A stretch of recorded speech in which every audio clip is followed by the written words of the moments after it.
Hello दोस्तों, आज हम सुनेंगे राधा अष्टमी व्रत की कथा।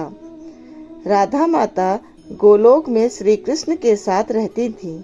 एक बार कृष्ण भगवान को गोलोक में राधा रानी कहीं नजर नहीं आई।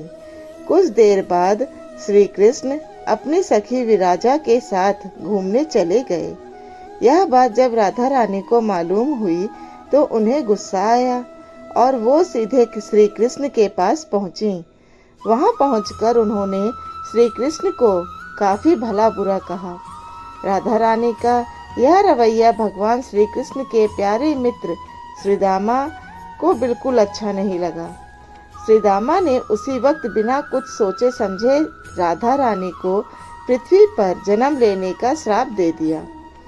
राधा को इतने गुस्से में देखकर श्री कृष्ण भगवान की सखी विराजा भी नदी के रूप में वहां से चली गई।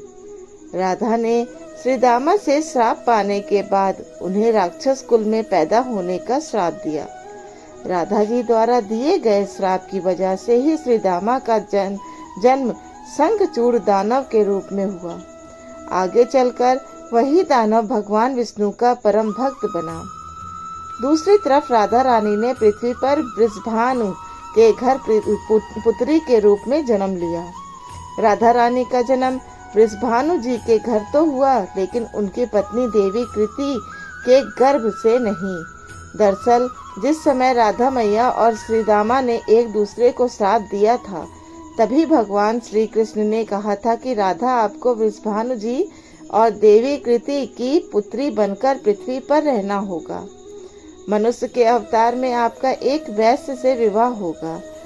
वो मेरे अंश अवतारों में से ही एक होगा। इस तरह आप पृथ्वी पर भी मेरी ही बनकर रहेंगी, परंतु हम दोनों को बिछड़ने का दुख सहना होगा। इसके बाद श्री कृष्ण भगवान ने राधा जी को मनुष्य योनि के रूप में जन्म लेने की तैयारी करने के लिए कहा। संसार के सामने वृषभानु जी की पत्नी गर्भवती हुई। जिस तरह एक बच्चा दुनिया में आता है, ठीक वैसे ही देवी कृति का भी प्रसव हुआ।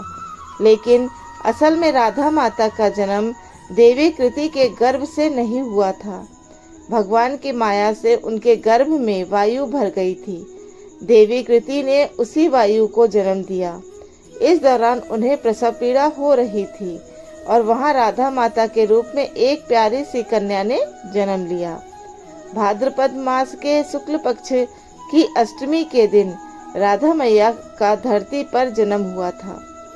तभी से हर साल इस दिन को राधा अष्टमी के रूप में मनाया जाता है। राधे राधे।